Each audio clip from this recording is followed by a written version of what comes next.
हम अरविंद कुमार एक छोटा सा भोजपुरी गाना का प्रयास बा जो भोजपुरी के महान गायक माननीय भरत शर्मा जी के द्वारा जी प्रस्तुत कइल बा। एक प्रिय सहेली से एक जने कहतड़ी कि सहेली हमारा भी गौना होए में 1 साल समय बा, ये 1 साल समय हमारे कैसे बीती। का कहतड़ी, कोना भाव में कहतड़ी, अरे सोना तपर होई जाई गवनवा, सोना तपर होई जाई गवनवा, का कहीं रे सखे मान न मनवा, का कहीं रे सखे मान न मनवा, सोना तपर होई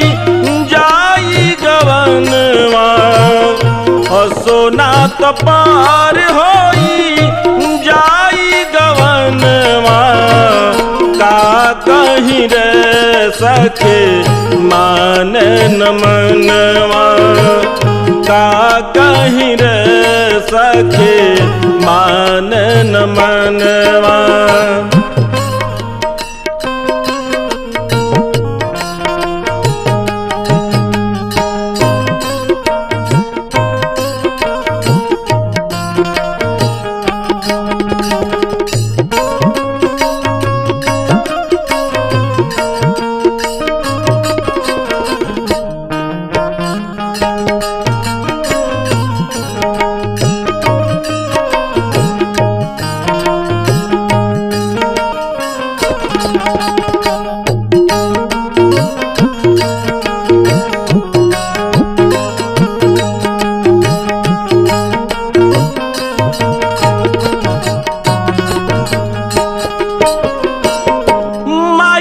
कहे ना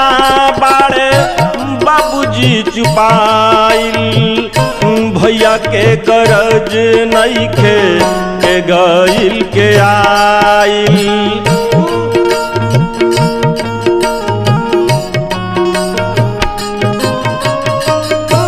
माई कहे ना बाड़े बाबूजी चुपाइल, भैया के गरज नइखे के गइल के आइल, बलमा बेदर्दी न भेजे लदीनावा,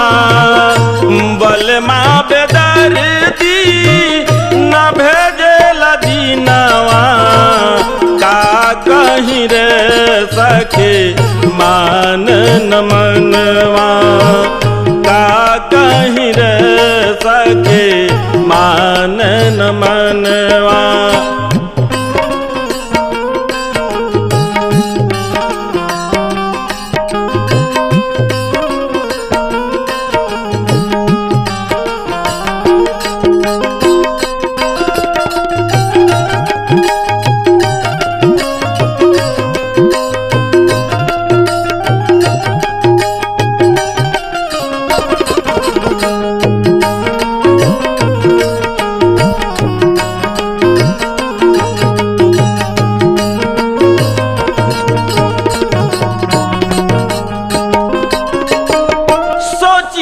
मांग लेती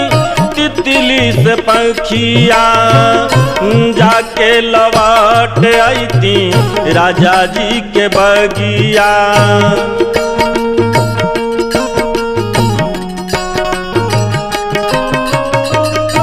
सोचिले मांग लेती तितली से पंखिया, जाके लौट आईती राजा जी के बगिया, के जान आज के हो जाई मिलनवा, के जान आज के हो जाई मिलनवा, का कहीं रे सखे मान न मनवा, का कहीं रे सखे मान न मनवा, सोना तो पार होई जाई गवन सोना कपार होई जाई गवनवा का कहीं रे सके मानन मनवा का कहीं रे सके मानन मनवा।